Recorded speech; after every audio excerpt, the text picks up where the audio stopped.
നമസ്കാരം. നിയമസഭാ തെരഞ്ഞെടുപ്പ് ഏപ്രിൽ 2-ാം വാരത്തിലുണ്ടായിരിക്കും. വിജയനോ സതീശനോ എന്ന് ഉടൻ അറിയുകയും ചെയ്യാം. കേരളം ഭരിക്കുന്നത് ആരാണ് എന്നുള്ളത്. കേരളം പോളിംഗ് ബൂത്തിലേക്ക് പോകാൻ ഒരുങ്ങുന്നു. നിയമസഭാ തെരഞ്ഞെടുപ്പ് ഏപ്രിൽ നടക്കാൻ പോകുന്നു. അതിന്റെ പ്രഖ്യാപനം ഈ വരുന്ന മാർച്ചിൽ ഉണ്ടാകുകയും ചെയ്യും. കേരളത്തിൽ പുതിയ സർക്കാരിനെ തിരഞ്ഞെടുക്കുവാനുള്ള പോരാട്ടം അതിന് കളമൊരുങ്ങുകയാണ്. സംസ്ഥാന നിയമസഭയുടെ കാലാവധി എന്ന് പറയപ്പെടുന്ന മെയ് 23-ന് അവസാനിക്കാനിരിക്കെ ഏപ്രിൽ മാസത്തിൽ തെരഞ്ഞെടുപ്പ് നടത്തുവാനാണ് കേന്ദ്ര തെരഞ്ഞെടുപ്പ് കമ്മീഷന്റെ നീക്കമെന്ന് പറയുന്നത്. മാർച്ച് പകുതിയോടെ തെരഞ്ഞെടുപ്പ് തീയതികൾ ഔദ്യോഗികമായി പ്രഖ്യാപിക്കുമെന്നുള്ള സൂചനകൾ വരുന്നുണ്ട്. ഇതോടെ സംസ്ഥാനത്ത് പെരുമാറ്റച്ചട്ടം നിലവിൽ വരും. വോട്ടർ പട്ടികയുടെ പുതുക്കൽ അല്ലെങ്കിൽ കേരളത്തിലെ അന്തിമ വോട്ടർ പട്ടിക ഫെബ്രുവരി 21-ന് പ്രസിദ്ധീകരിക്കും. തെരഞ്ഞെടുപ്പിന് മുമ്പുള്ള അവസാനവട്ട തിരച്ചിൽ ഇതിലൂടെ വോട്ടർമാർക്ക് നടത്തുകയും ചെയ്യാം. കേരളം ഉൾപ്പെടെ 4 സംസ്ഥാനങ്ങളിലെയും ഒരു കേന്ദ്രഭരണ പ്രദേശത്തെയും നിയമസഭാ തെരഞ്ഞെടുപ്പ് ഈ മാർച്ച് പകുതിയോടെ അതിന്റെ തീയതികൾ പ്രഖ്യാപിക്കാൻ പോകുന്നു.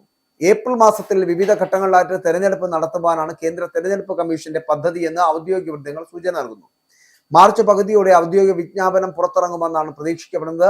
കേരളം, തമിഴ്നാട്, പശ്ചിമ ബംഗാൾ, അസം എന്നീ സംസ്ഥാനങ്ങളിലെയും കേന്ദ്രഭരണ പ്രദേശമായിട്ടുള്ള പുതുച്ചേരിയിലെയും നിയമസഭകളുടെ കാലാവധി എന്ന് പറയപ്പെടുന്നത് മെയ് ജൂൺ മാസങ്ങളിലാണ് അവസാനിക്കുന്നത്. ഇവിടെ ഇപ്പോൾ പശ്ചിമ ബംഗാളിൽ മെയ് 7-നാണ് കാലാവധി അവസാനിക്കുന്നത്. തമിഴ്നാട്ടിൽ മെയ് 10-ന് അവസാനിക്കുന്നു. അസമിൽ മെയ് 20-ന് അവസാനിക്കുന്നു. കേരളത്തിൽ മെയ് 23-ന് നിയമസഭയുടെ കാലാവധി അവസാനിക്കുന്നു. പുതുച്ചേരിയിൽ ജൂൺ 15-നാണ് നിയമസഭയുടെ കാലാവധി അവസാനിക്കുന്നത്.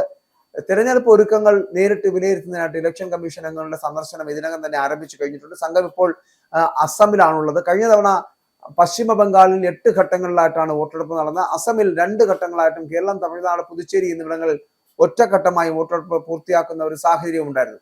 ഇനിയിപ്പോൾ വോട്ടർ പട്ടിക പുതുക്കൽ അവസാന ഘട്ടത്തിലേക്ക് എത്തപ്പെടുന്നു. തെരഞ്ഞെടുപ്പിന് മുന്നോടിയായിട്ടുള്ള അന്തിമ വോട്ടർ പട്ടിക പ്രസിദ്ധീകരണം എന്ന് പറയുന്നത് വിവിധ സംസ്ഥാനങ്ങളിൽ പുരോഗമിക്കുകയാണ്. ഫെബ്രുവരി 14-ന് അന്തിമ പട്ടിക പ്രസിദ്ധീകരിക്കാൻ പോകുന്നത് പുതുച്ചേരിയിലാണ്. തമിഴ്നാടിൽ ചൊവ്വാഴ്ച ഫെബ്രുവരി 17-ന് പട്ടിക പുറത്തിറങ്ങിയിരിക്കുന്നു. കേരളം ഫെബ്രുവരി 21-ന് അന്തിമ പട്ടിക പ്രസിദ്ധീകരിക്കാൻ പോകുന്നു. പശ്ചിമ ബംഗാളിൽ ഫെബ്രുവരി 28-ന് വോട്ടർ പട്ടിക പ്രസിദ്ധീകരിക്കും. അസമിൽ ഫെബ്രുവരി 10-ന് അന്തിമ പട്ടിക പൂർത്തിയാക്കുകയാണ്, അത് പ്രസിദ്ധീകരിക്കാൻ പോവുകയാണ്. അപ്പോൾ ഒരു കാര്യം ഉറപ്പായി കഴിഞ്ഞു. വിജയനാണോ സതീശനാണോ കേരളം ഭരിക്കേണ്ടത് എന്നുള്ള തീരുമാനം ഏതാനും ദിവസങ്ങൾക്കൊക്കെ ഉണ്ടാകും. അങ്ങനെ ഉണ്ടാകുന്ന ഒരു നിമിഷത്തിലേക്ക് പോവുകയാണ്.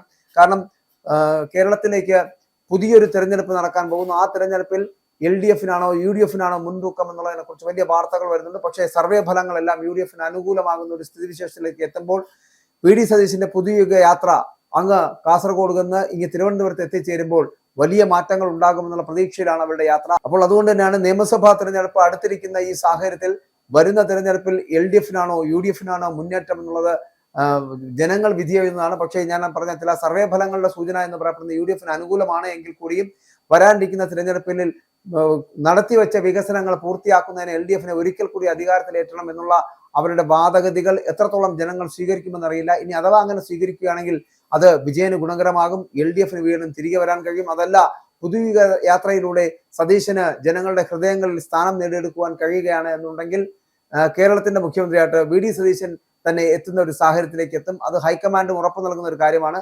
ഇപ്പോൾ ഇവിടെ പ്രചരണ വിഭാഗത്തിന്റെ ചെയർമാനായിട്ടും തലവനായിട്ടും ഒക്കെ രമേശ് ചെന്നിത്തലയെ വെച്ചിട്ടുള്ളത് തന്നെ അത് ഹൈക്കമാൻഡിന്റെ തീരുമാനമാണ്.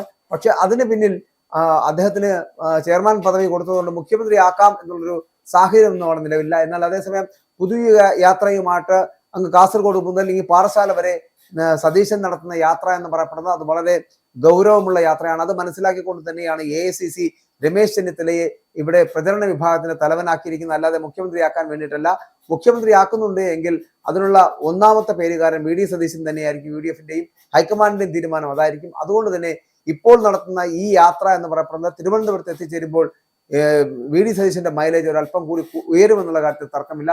മറ്റൊന്ന്, ഞാൻ ആദ്യം സൂചിപ്പിച്ച പോലെ പിണറായി വിജയന്റെ ഗവൺമെന്റും വികസന പാതയിലാണ്. അവർ ചെയ്യുന്ന വികസനങ്ങൾ അത് പൂർത്തീകരിക്കുന്നതിന് വേണ്ടി ഒരവസരം കൂടി നൽകുക എന്നൊരു ലക്ഷ്യത്തോടു കൂടിയാണ് അവർ തെരഞ്ഞെടുപ്പിനെ അഭിമുഖീകരിക്കാൻ പോകുന്നത്. പക്ഷേ LDF-ആണോ UDF-ആണോ അധികാരത്തിൽ എത്തുക എന്നറിയുന്നതിന് മാസങ്ങൾ മാത്രമാണ് ബാക്കി.